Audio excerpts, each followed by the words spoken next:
আমরা সকলেই ছোট থেকে কিছু না কিছু ঠাকুমার ঝুলির গল্প শুনেছি, কিন্তু একসাথে সব গল্প শোনা বা একই জায়গায় সমস্ত গল্প পাওয়াটা বোধহয় হয়ে ওঠেনি।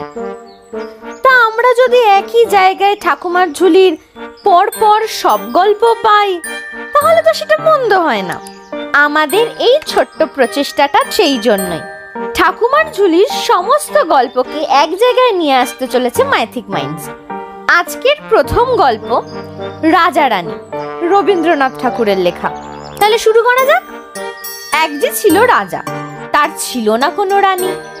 রাজকন্যার সন্ধানে দুধ গেল অঙ্গ বঙ্গ কলিঙ্গ কৌশল কাঞ্চি। তারা এসে খবর দেয় যে মহারাজ, সে কি দেখলুম, কারু চোখের জলে মুক্ত ঝরে, কারুর হাসিতে খসে পড়ে মানিক, কারু দেহ চাঁদের আলোয় গড়া, সে যেন পূর্ণিমা রাত্রের স্বপ্ন। রাজা শুনেই বুঝলেন কথাগুলি বাড়িয়ে বলা। রাজার ভাগ্যে সত্য কথা জোটে না অনুচরদের মুখ থেকে। রাজা বললেন, আমি নিজে যাব দেখতে। সেনাপতি বললেন, তবে ফৌজটা কি? রাজা বললেন, লড়াই করতে যাচ্ছি নে। মন্ত্রী বললে, তবে পাত্র মিত্রদের খবর দি। রাজা বললেন, পাত্র মিত্রদের পছন্দ নিয়ে কন্যা দেখার কাজ চলে না, তাহলে রাজহস্তি তৈরি করতে বলে দি। রাজা বললেন, আমার এক জোড়া পা আছে, সঙ্গে কয়জন যাবে পেয়াদা? রাজা বললেন, যাবে আমার ছায়াটা। আচ্ছা, তাহলে রাজবেশ পরুন, চুনি পান্না হার, মানিক লাগানো মুকুট, হিরে লাগানো কাঁকন আর গজমতির কানবালা। রাজা বললেন, আমি রাজার সংসেজেই থাকি, এবার সাজবো সন্ন্যাসী। রাজা সন্ন্যাসী বেশে হাতে কমণ্ডলু আর বেল কাঠের দণ্ড নিয়ে বম বম মহাদেব বলে বেরিয়ে পড়লেন পথে। দেশে দেশে রটে গেল বাবা পিনাকিশ্বর নেমে এসেছেন হিমালয়ের গুহা থেকে। তার 125 বছরের তপস্যা শেষ হলো যে। তিনি প্রথম গেলেন অঙ্গদেশে। রাজকন্যা খবর পেয়ে বললেন, ডাকো আমার কাছে। কন্যার গায়ের রং উজ্জ্বল শ্যামল, চুলের রং যেন ফিঙের পালক, চোখ দুটিতে হরিণের চমকে ওঠার চাহনি। তিনি বসে বসে সাজ করছেন। কোনো বাঁধি নিয়ে এলো স্বর্ণচন্দন বাটা, তাতে মুখের রং হবে যেন চাঁপা ফুলের মতো। কেউ বা আনলো মাকড়সা জাল শাড়ি, কেউ বা আনলো হাওয়া হালকা ওড়না। এই করতে করতে দিনের 3টি প্রহর কেটে যায়, কিছুতেই মনের মতন হয় না। সন্ন্যাসীকে বললেন, বাবা, আমাকে এমন চোখ ভোলানো সাজের সন্ধান বলে দাও যাতে রাজেশ্বরীর লেগে যায় ধাঁধা, কাজকর্ম যায় ঘুচে, কেবল আমার দিকে তাকিয়ে দিন রাত্রি কাটে। সন্ন্যাসী বললেন, আর কিছুই চাই না? রাজকন্যা বললেন, না। সন্ন্যাসী বললেন, আচ্ছা, আমি তবে চললাম, সন্ধান মিললে না হয় আবার দেখা হবে। রাজা সেখান থেকে গেলেন বঙ্গদেশে। রাজকন্যা শুনলেন সন্ন্যাসীর নাম ডাক, প্রণাম করে বললেন, বাবা, আমাকে এমন কষ্ট দাও যাতে আমার দুঃখের কথায় রাজরাজেশ্বরীর কান ভরে যায়, মাথা যায় ঘুরে, মন হয় উতলা।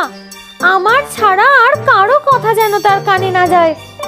সন্ন্যাসী বললেন, সেই মন্ত্র আমি সন্ধান করতে বেরুলাম, যদি পাই তবে ফিরে এসে দেখা হবে।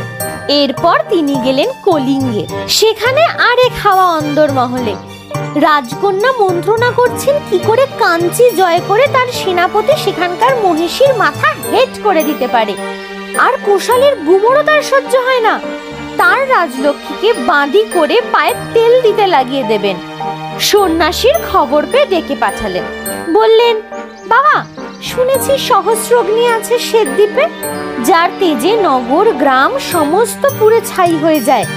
আমি যাকে বিয়ে করব, আমি চাই তার পায়ের কাছে বড় বড় রাজবন্দীরা হাত জোড় করে থাকবে, আর রাজার মেয়েরা বন্দিনী হয়ে কেউ বা চামর দোলাবে, কেউ বা ছত্র ধরে থাকবে। সন্ন্যাসী বললেন, আর কিছুই চাই না তোমার? রাজকন্যা বললেন, আর কিছুই না। সন্ন্যাসী বললেন, সেই দেশ জ্বালানো অস্ত্রের সন্ধানে চললাম। সন্ন্যাসী চলে গেলেন। বললেন, ঠিক।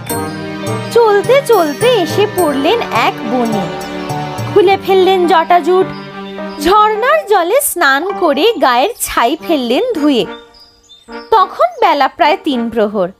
প্রখর রোদ, শরীর ক্লান্ত, ক্ষুধা প্রবল।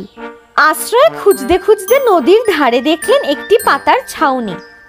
সেখানে একটি ছোট চুলা বানিয়ে একটি মেয়ে শাক পাতা চড়িয়ে দিয়েছে রাঁধবার জন্য।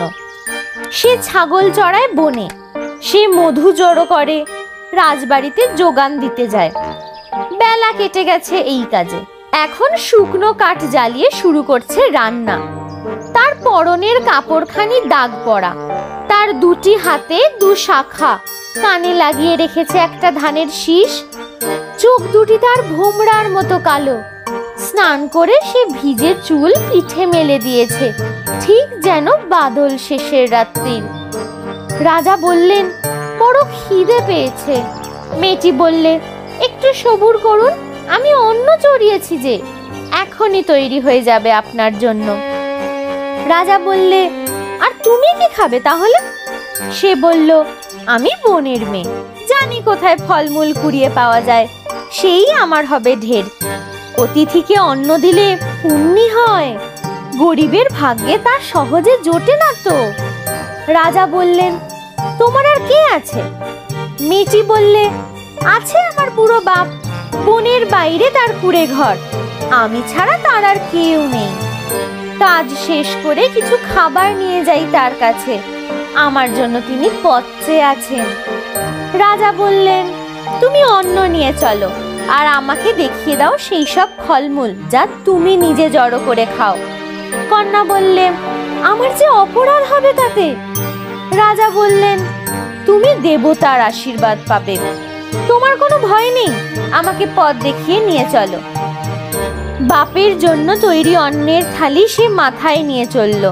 ফলমূল সংগ্রহ করে দুজনে তাই খেয়ে নিল। রাজা গিয়ে দেখলে বাপ কুড়ে ঘরের দরজায় বসে আছে। সে বললে, মা, আজ দেরি হলো কেন? কন্যা বললে, বাবা, অতিথি এনেছি তোমার ঘরে। বৃদ্ধ ব্যস্ত হয়ে বললে, আমার গরিবের ঘর, কি দিয়ে আমি অতিথি সেবা করব এবার? রাজা বললেন, আমি তো আর কিছুই চাই নে, পেয়েছি কন্যার হাতের সেবা, আমি আজ বিদায় নিলাম, আর একদিন আসব। তারপর 7 দিন 7 রাত্রি চলে গেল। এবার রাজা এলেন রাজবেশে। তার অশ্ব রথ সমস্ত রইল বনের বাইরে। বৃদ্ধের পায়ের কাছে মাথা রেখে প্রণাম করলেন। বললেন, আমি বিজয় পত্তনের রাজা, রানী খুঁজতে বেরিয়েছিলাম দেশ বিদেশে, এতদিন পরে পেয়েছি। যদি তুমি আমায় দান করো, আর যদি কন্যা থাকেন রাজি। বৃদ্ধের চোখ জলে ভরে গেল। এলো রাজহস্তি। কাঠকুড়ানি মেয়েকে পাশে নিয়ে রাজা ফিরে গেলেন রাজধানীতে। আজকের গল্প তাহলে এতটাই। দেখা হচ্ছে পরের দিন ঠাকুমার ঝুলির আরেকটা নতুন গল্প নিয়ে। ভালো লাগলে লাইক, শেয়ার, সাবস্ক্রাইব করতে ভুলবেন না যেন। কমেন্ট বক্সে কেমন লাগলো সেটাও জানাতে পারে। অপেক্ষায় রইলাম।